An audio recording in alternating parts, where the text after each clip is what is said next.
Wilder Show podcast. I don't really want to get into the whole thing of episode whatever number. Yeah. But it's kind of cool. Episode 102. Yeah. So there we go. I won't do it more every time, but there you go. Okay. Episode 102. I'm Scott. That's Lauren. Hello. Hello there. How you doing today, Lauren? I'm well. How are you? Yeah, I'm okay. Instagram, you can find us on Instagram. Just search Wilder Show Pod, and you'll find us there. If you want to send us email, just email podcast@wildershow.com. The Wilder Show podcast drops Tuesdays and Fridays, 6 a.m. Central Time or before on Spotify, Apple Podcast, iHeart, Amazon, YouTube, wherever you get your podcasts. Also on the TikTok now and again. Wherever you get your podcast, even right now, would you just like, rate, follow, subscribe, share, or comment? All those things. It's a weird math thing, like science. All the STEM people understand this. It'll boost us in the algorithm or whatever. You know, it's a math thing I can understand, though. Yeah. So many math things. As soon as I know it's math, I check out. Yeah, like, rate, follow, subscribe. I share. can do that. I do all that. I don't need to know about the math behind it. I can do it. So do it, and we appreciate that. One quick piece of business. Going back to the radio for one day. I'm excited about this, actually. It's a very exciting thing. It's pretty cool. This Friday morning, filling in for Mark Davis at 6:60 a.m. KSKY. So very thankful. Mark is getting some time off. And they called and said, hey, would you fill in there? So 7 to 10 o'clock on Friday morning. And I must say, it's been a while, Lauren. It has been a while. It's been longer than Philip Rivers was not a quarterback. Now, I don't have 10 kids, and I have one grandkid, so I'm a grandfather. So I'll be going back to see if I can throw one touchdown. You know, I can throw one touchdown over 3 hours. I feel good about your chances. So just a little bit of brain dump on this. I love what we do right here. I love the podcast. I really do. What I miss, though, is the interactivity. Sure. On the radio. Now, you mean with somebody other than me? No. Honestly, the truth is, I love our interactivity. Yeah. But then we kind of just put it on display. I know exactly what you mean. The thing, all the years that people said, you got to have a podcast. I got to have a podcast. Like in Seinfeld, you got to see the baby. You got to see the baby, they told Elaine. I always said, look, what I miss, what I think what made our time on the radio special, if it was to anybody else other than you and me, is the interactivity. It was the sort of iron sharpening iron. That somebody calls and they have something and you can't really put them on hold. You have to answer right then. Yeah. And you have to know that people remember what you answered last week and last year and 5 years ago. And if you're not consistent, they're going to say, hey, wait a minute. What about when you said... That's right. Mm-hmm. What about when you said this about that? What about that? Yeah. How about that, Mr. Fong? One of my favorite lines from the O.J. Simpson trial from Barry Sheck. How about that, Mr. Wilder? And so you have to be consistent. I liked that. And so that's what we have a chance to be a part of together, listeners, me, this Friday morning, Mark Davis show, 6:60 a.m., KSKY, 7 to 10 a.m. We have to say a word about, I'll say the passing. That's just way too... gentle, the murders of Rob Reiner and his wife, Michelle, and family involvement, which they believe it is. Yeah. It makes it even more tragic. You would never think that something like that could be more tragic until you start to hear things about family involvement, and it's almost too much to think about. But we both are and have been fans of his work for a long, long time. Oh, one of your favorite movies ever is... When Harry Met Sally. Yeah, Harry Met Sally. When Harry Met Sally. But you look at his work, and I know that you've probably gone back through it too, and I'm struck by the variety. Yeah. To me, that's the interesting thing. You have sort of a fantasy romance in The Princess Bride. You have When Harry Met Sally with some of the most iconic lines ever.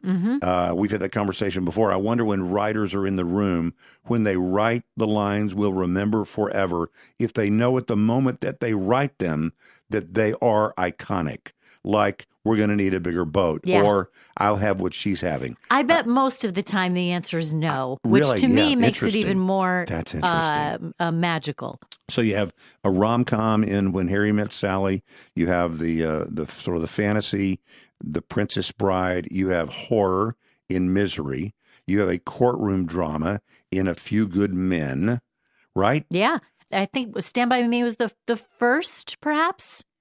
The first movie? The first movie that he directed? No. The first Spinal Tap. It was Spinal Tap. Spinal Tap, of course. Spinal Tap was for the mockumentary. Yeah. That was the very first. And interestingly, it also is the last. That's true. How weird is that? Yeah. It's called The Final Finale. and that is his last movie to direct. But going back to some of the ones, Princess Bride, When Harry Met Sally, Misery, A Few Good Men, The American President. Great movie. A real sappy, but a great movie. I really enjoyed that movie.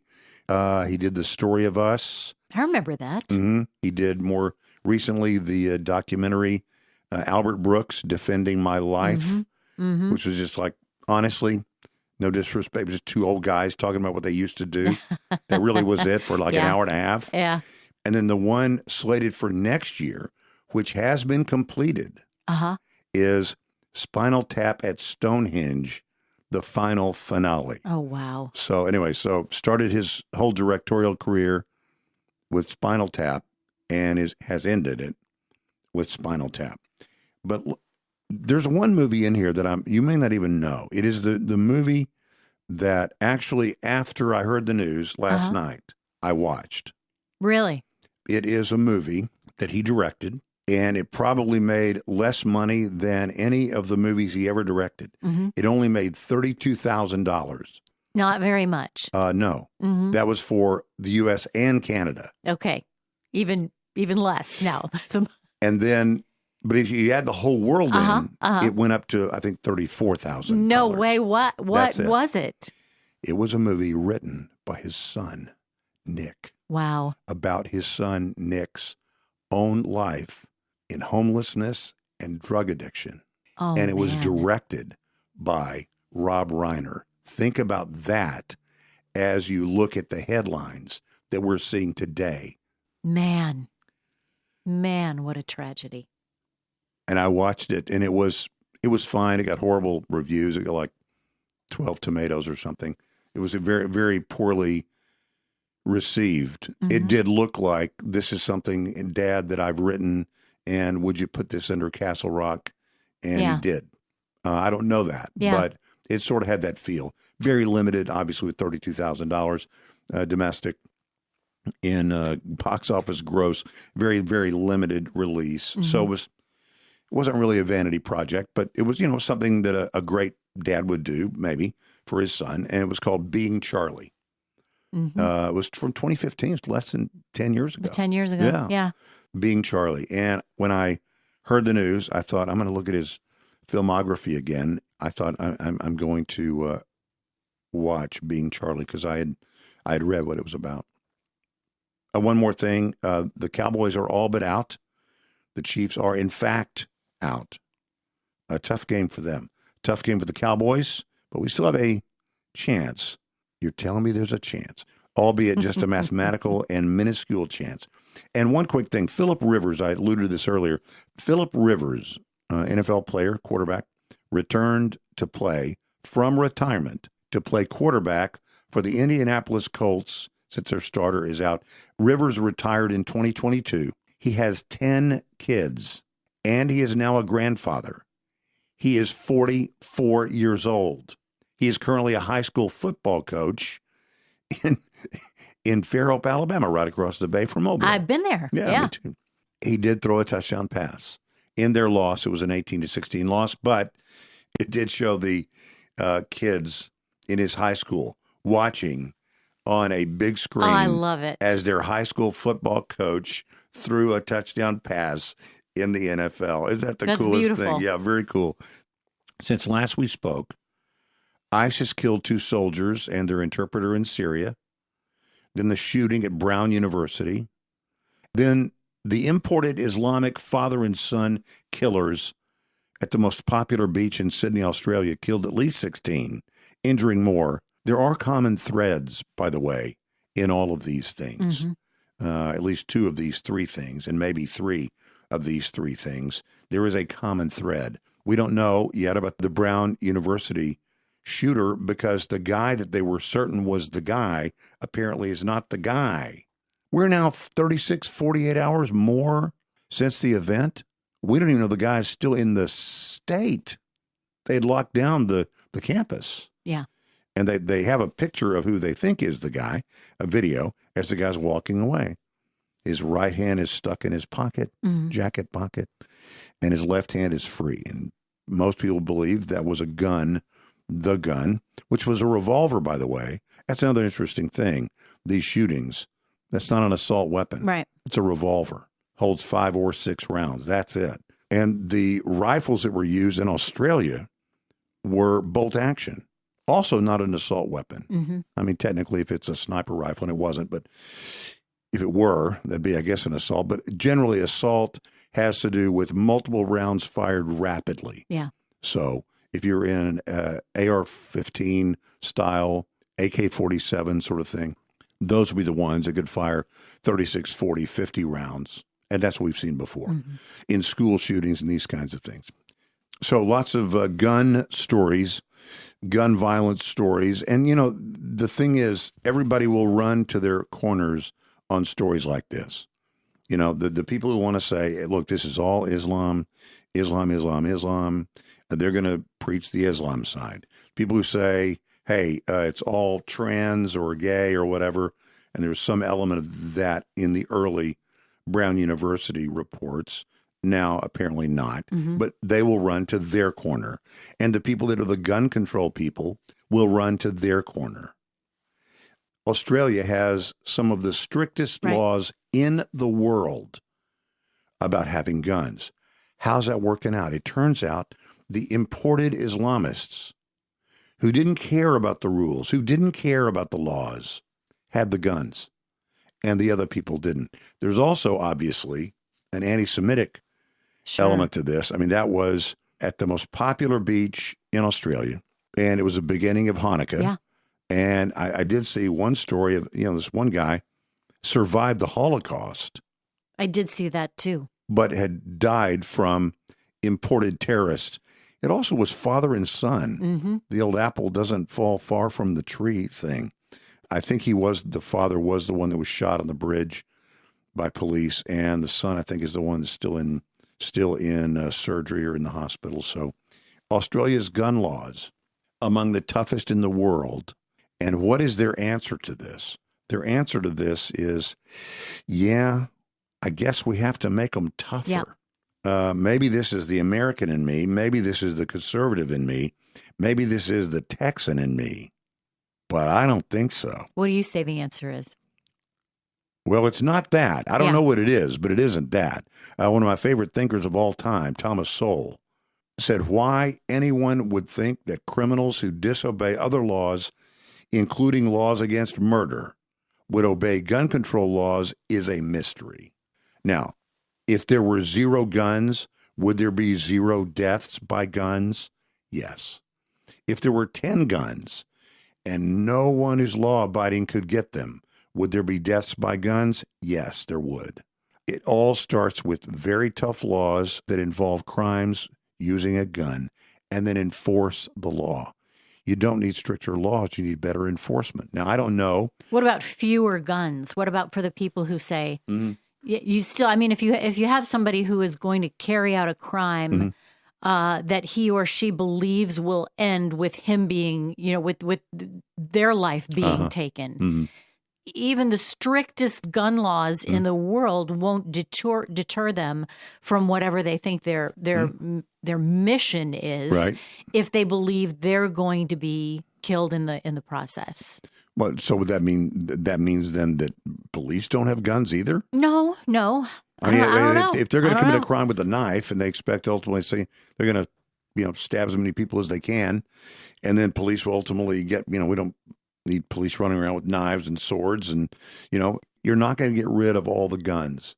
That's not going to happen. The question is, how do you modify behavior? How do you punish bad behavior? And I mean strictly punish bad behavior. How do you define which guns, quote, people can have? The Second Amendment folks say there should be no restrictions at all. It is illegal, for example, to have a machine gun. Can't have a machine gun. So the question always comes back to, and you alluded to it earlier, you have to be careful with the vocabulary and the dictionary. That people may say things you agree with, but do you? Do you agree with them? It kind of depends on what they mean by it. And the example is, we should get rid of assault weapons. Assault weapons have no business being in civil society.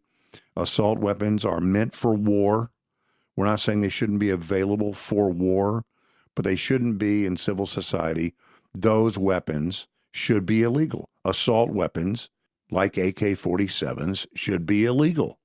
And a bunch of people who are playing checkers say, absolutely, that's true. But for those of us who play chess, we say, well, I understand your vocabulary. How is assault weapon defined, and who defines it? Mm-hmm.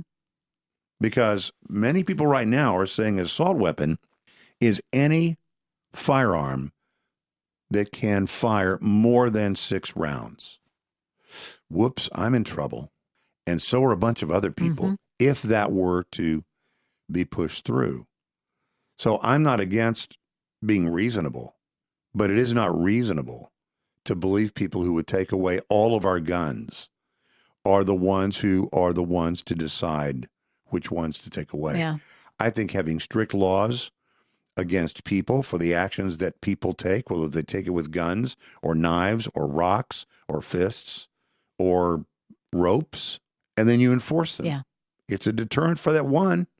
And I'm not talking about any gun, any crime with any gun would be in jail for the rest of your life with no possibility of parole. Mm-hmm. I'm talking about for someone who uses a gun, like these guys that used it in Australia.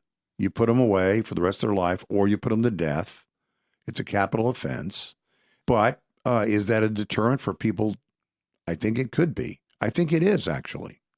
I don't know. I think sometimes when people, like you said, the right away the cry in a place like Australia where they already have some of the toughest gun laws in the world, and immediately the thing that you hear is make them tougher. I think in the wake of something this tragic, silence kind of seems unfathomable. You have to have just the fact that we thought we had this covered by these laws that we already have in place to keep things like this from happening. I think people are just grasping for ways to try to find answers and control. Exactly. I think that it's but you can't. That it's only that. And when you talk about have the laws, enforce the laws, there are still so many people with mental illness that are able to get guns.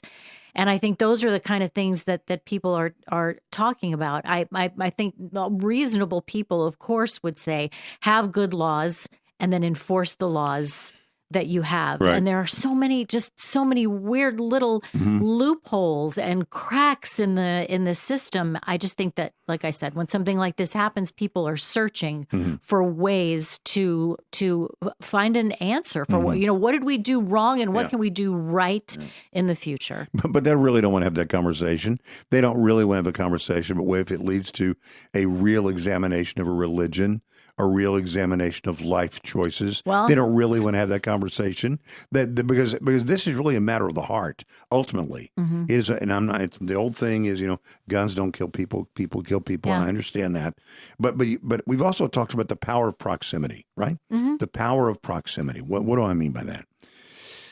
You go to a movie, you see a movie, and you come out of the movie, and you're talking to each other, and one of you says to the other one, I think it's the best movie ever made. Is that a power of proximity or a recency bias? Well, you call it that. I always call it power of proximity. If you're close in proximity to an event, your thinking about it is not balanced. You've mentioned that recently on the podcast. A recency bias?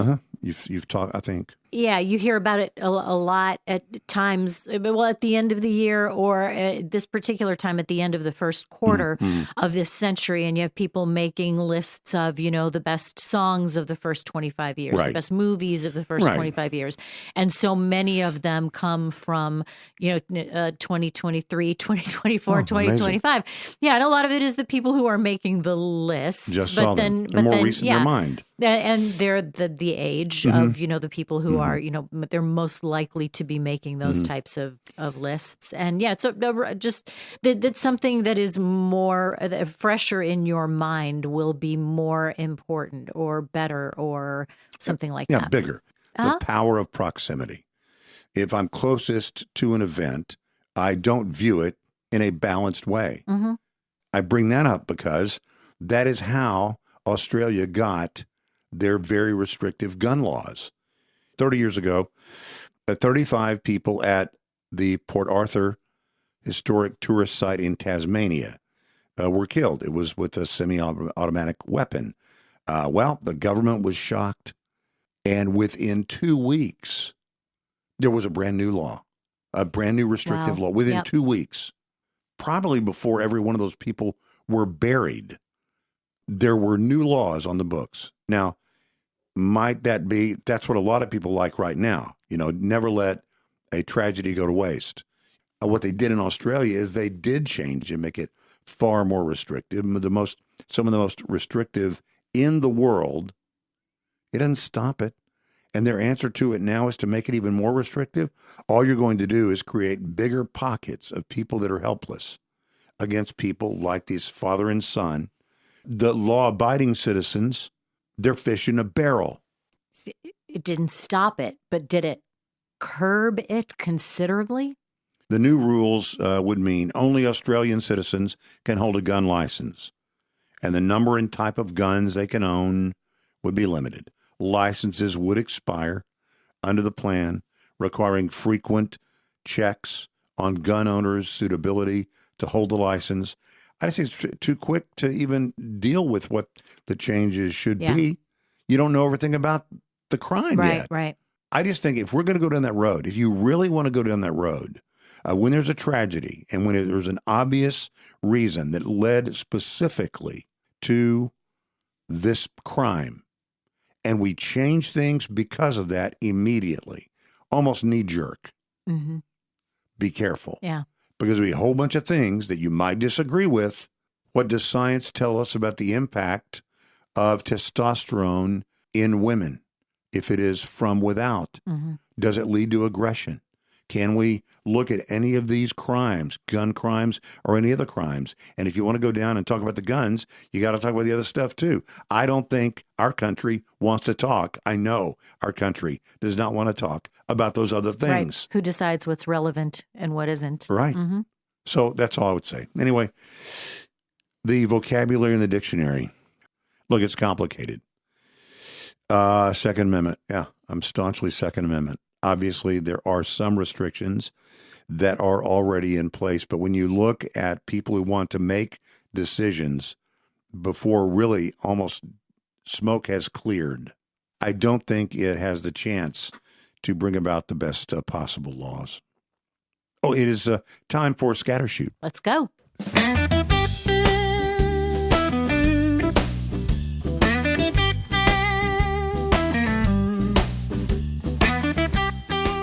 The Wilder Show Scattershoot. All right. Sort of a moment to take a breath, Lauren. Reminder, Radio Friday for Mark Davis, 7 to 10 a.m., just in case people skip through what I do and come straight to you, Lauren. No. I want to get immediately to this. That would never happen. Yeah. But 7 to 10 o'clock at KSKY, 660 a.m., filling in for Mark Davis for the Mark Davis Show. You know the rule I always had, filling in for other people.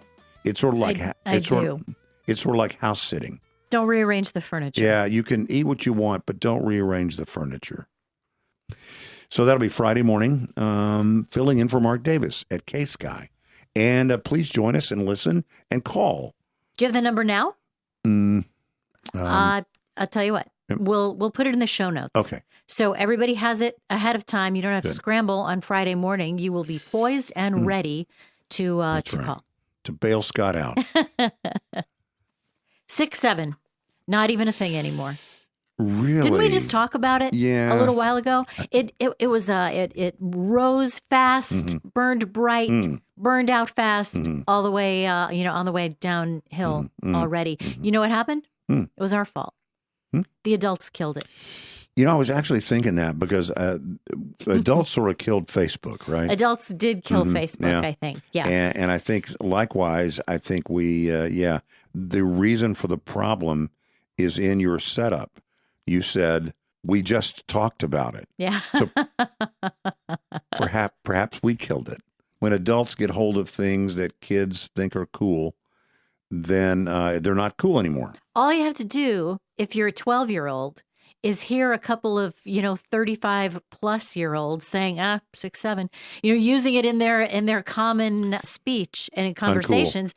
So uncool. So uncool. I learned a few things about it, though, that I think when we talked about it in terms of child lore.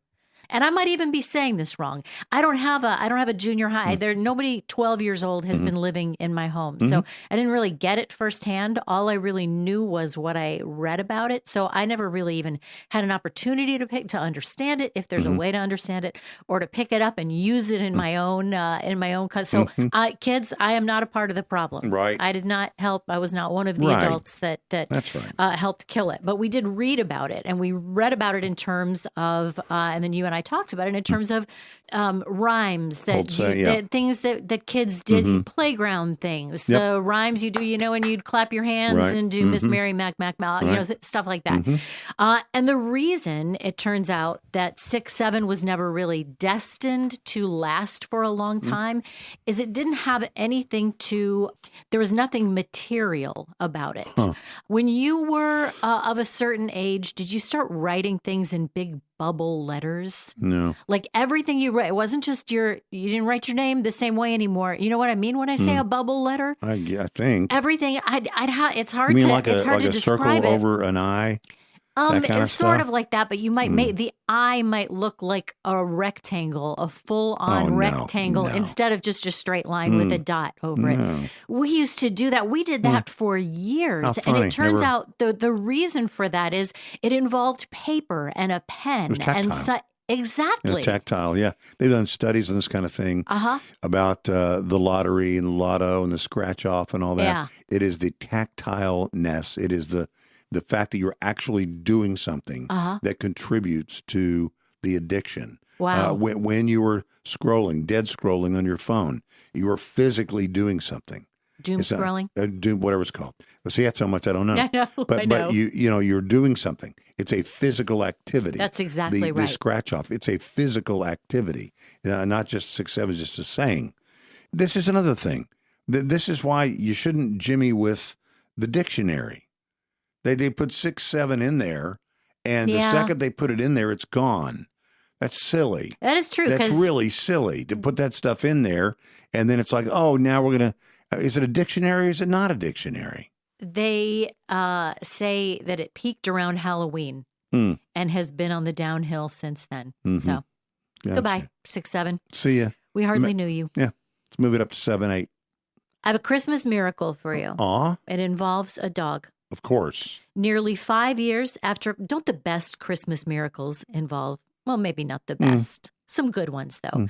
Nearly 5 years after her dog Chaco disappeared, Patricia Orozco still thought about him every day. She said, I talked about him all the time, wondered what happened to him. When a dog is just there one day and gone the next, I mean, all of these things, lived in her mind for all these years. 5 years pass, and she gets a phone call that Chaco has been found 2,300 miles away. What? 2,300 miles away No in way. Lincoln, Michigan. She said, I never thought in a million years this would happen. Chaco is a wire-haired dachshund mix, but his face, he's got a little schnauzer in him, I think.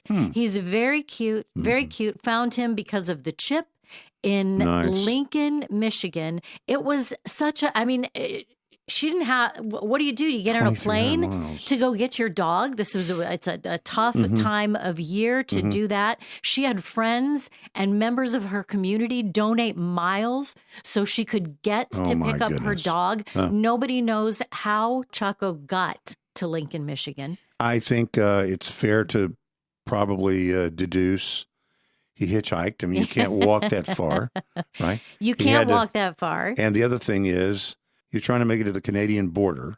So she's saying that one day Chaco, went out for a pack of cigarettes and never came back. You're making it sound not as much like a Christmas miracle as I kind of want it to sound. That's my job. I don't know. Yeah, but she really had no idea how she was going to get him back. Three little kids, didn't figure out how she'd be able to get there. But so many people came together to make this happen. So after all of this, after people donated miles and everything like that, the people who had the dog in Michigan realized that the dog's owner now has 3 little kids, one of them an infant, and they started to realize, okay, even if we can get these miles, it's going to be really hard for her to get the dog here. Right. So one of them flew with the dog to the Sacramento suburb where the dog's owner lives and delivered the dog home just in time for Christmas. Wow. That's a good story.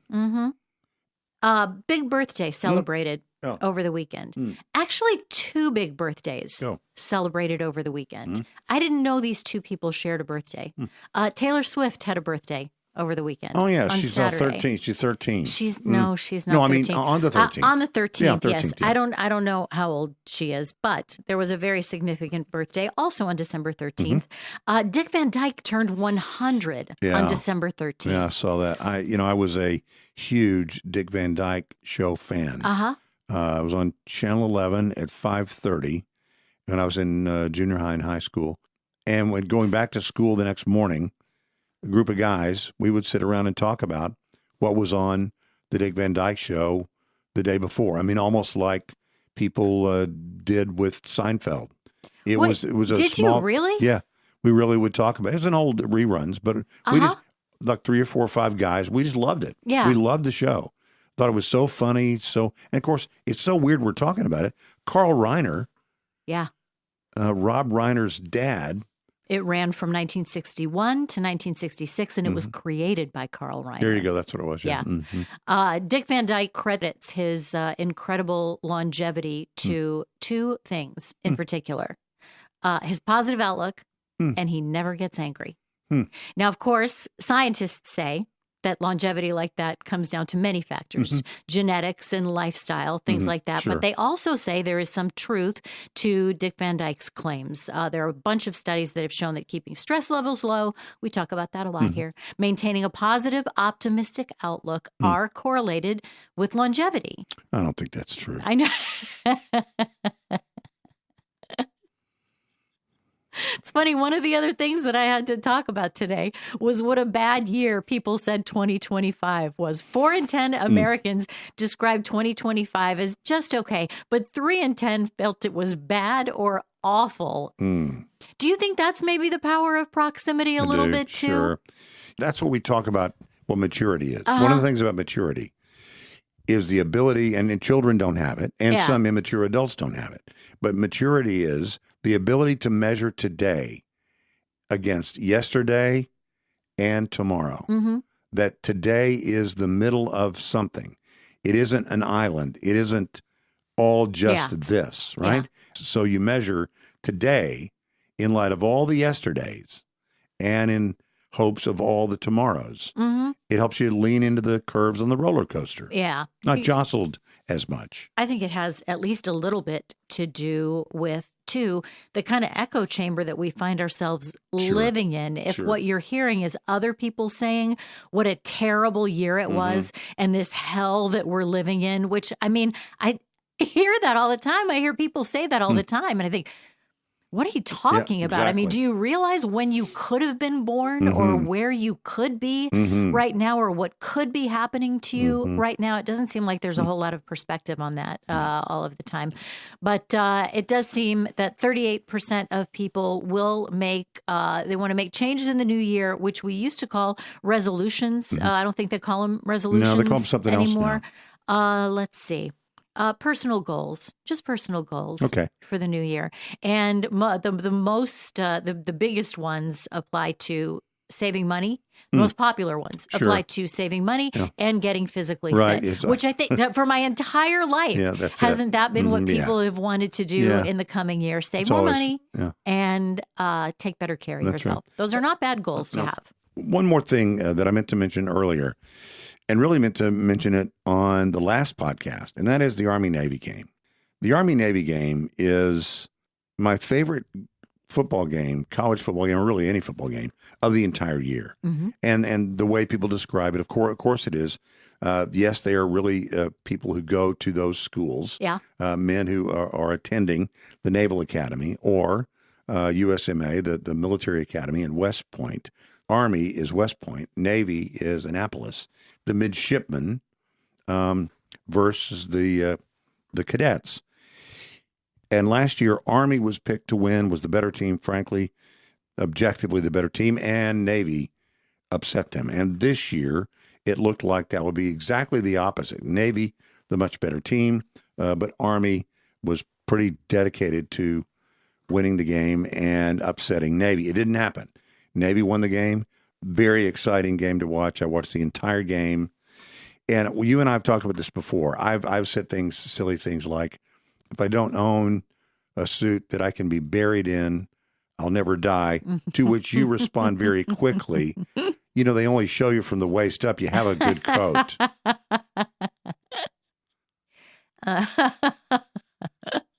Ever the helpful person. Yeah, you can still die.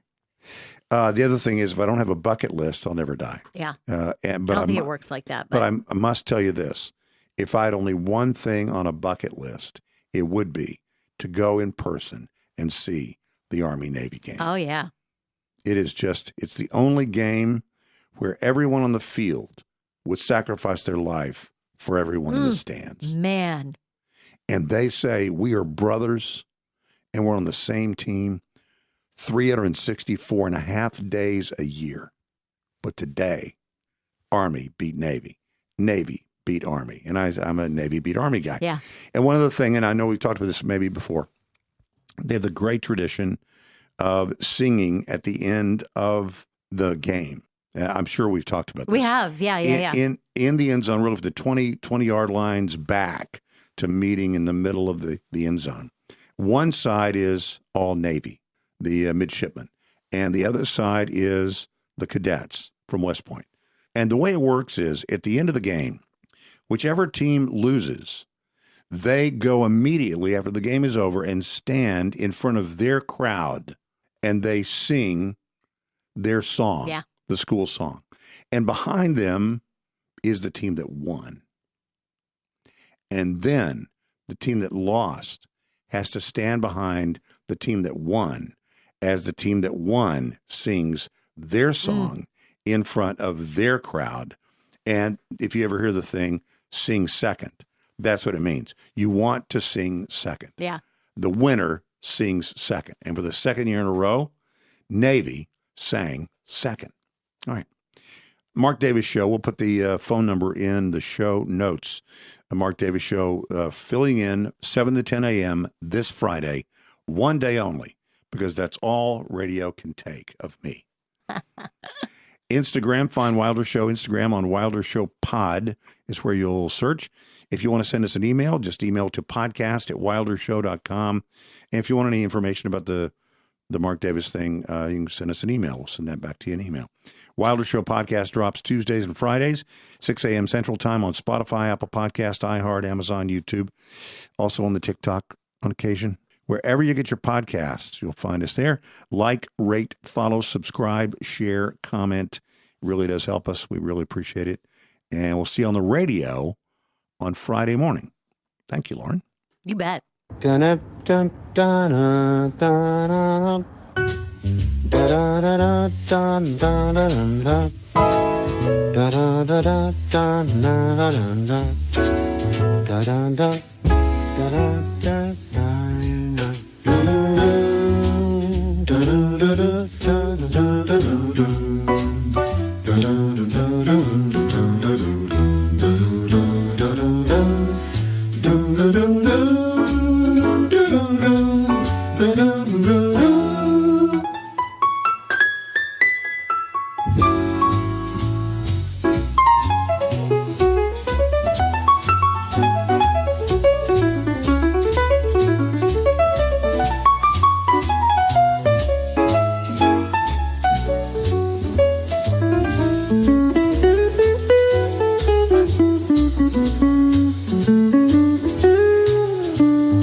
Da da